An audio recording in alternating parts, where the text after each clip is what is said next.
All right, so let's dive into a story that pretty much breaks all the rules of a sport that's famous for being, well, pretty rigid.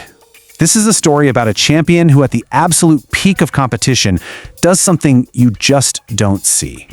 So picture this. We're at the US National Championships. The title is on the line. And there's Alysa Liu, standing right by the ice, not hiding in the back, but right there, cheering her head off for her biggest competitor, Amber Glenn. As 2014 Olympian Ashley Wagner put it, Alysa is watching ice side because she doesn't care about a reaction. She is truly just supporting Amber. And that really is the question, isn't it? What kind of champion does that? I mean, really? To get why that moment is so extraordinary, you have to understand that there are basically two different Alysa Lius. So let's rewind. Let's start with Act 1, the prodigy. A star is born on the ice, and her rise to the top was, and I'm not exaggerating here, completely meteoric. And when I say meteoric, just get a load of this timeline. At only 12, she wins junior nationals. That same year, she becomes the youngest woman in history to land a triple axel. The next year, at 13, she's the youngest U.S. women's national champion ever. And just for good measure, at 14, she wins it again. It was just this insane whirlwind of records being shattered. But here's where we get the first clue that something's a little off. Looking back, she said, when people would ask me about my goals, I would say, oh, I want to land a triple axel. But for what purpose did I want to do that? I didn't have one.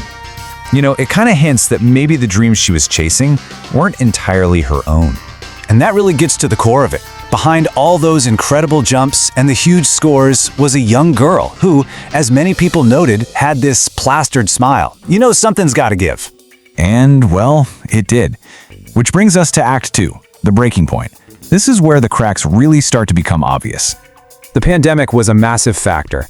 See, Liu is a super social person, and all that isolation just hit her so hard. She said the social aspect was immediately gone. Connection is such an important thing to me. I want to connect with people. The joy of it all was just being sucked right out. And then this happened. After going to the Olympics and winning a world bronze medal, she retired at 16. Just 16 years old. At an age where most skaters are just getting started, she was completely done. Her retirement post on Instagram, wow, it says a lot. It's been an insane 11 years. A lot of good and a lot of bad. You can just feel the exhaustion in those words, right? The weight of it all. But this is not where her story ends. Not even close. This leads us to Act 3, the rediscovery. This is where Alysa Liu starts figuring out who she is, way, way off the ice. So what does she do? She goes on a trek to Everest Base Camp. No phone service, just people. And it was life-changing.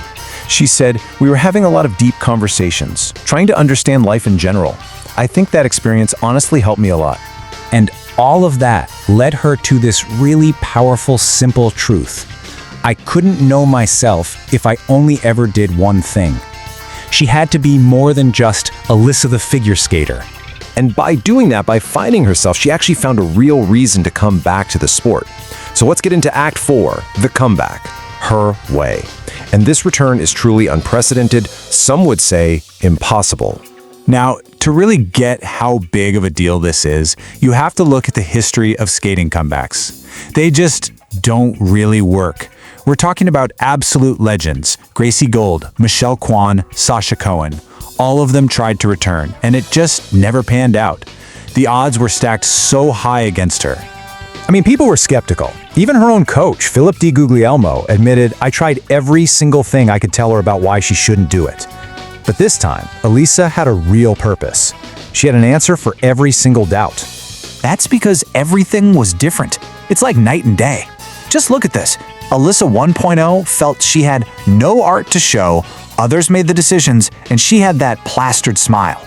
But Alysa 2.0? Oh, she's in charge. She's here to show her art. People describe her as grounded and intentional. She's driving the bus now. And the result? It's just mind-blowing. It took her 1 year, a single year, from announcing she was back to winning the World Championship. That is absolutely unbelievable. So what does this all mean for figure skating? Well, that brings us to our final act, a new kind of champion. Someone who is totally redefining what success even looks like in this sport. The legendary Brian Boitano nailed it when he said this about her. She approaches the competition with this joie de vivre, like she's performing in her backyard on a frozen pool. That pressure that crushed her before, it just doesn't seem to affect her in the same way anymore. And this is where things get really radical. This is a sport that is literally famous for its bitter rivalries. I mean, hello, Kerrigan versus Harding, but Alysa and her generation, they're out there, right on the sidelines, genuinely loudly cheering for each other. Ashley Wagner summed it up perfectly. She said, "Here you have these three women being so openly themselves and also embracing each other. It is the healthiest I've seen this sport." So Alysa isn't just changing her own life, she's helping change the entire culture of the sport for the better. So when you boil it all down, for this new version of Alysa, the main goal isn't really the podium. It's not even about the results, period. It's something so much bigger than that. She says she just wants to use the big stages to show my programs, to show people who I am. I just want to show my art. And that just kind of leaves you with this one last thought to chew on, right? What if winning isn't actually about standing on a podium, but about finally finding and owning your own stage?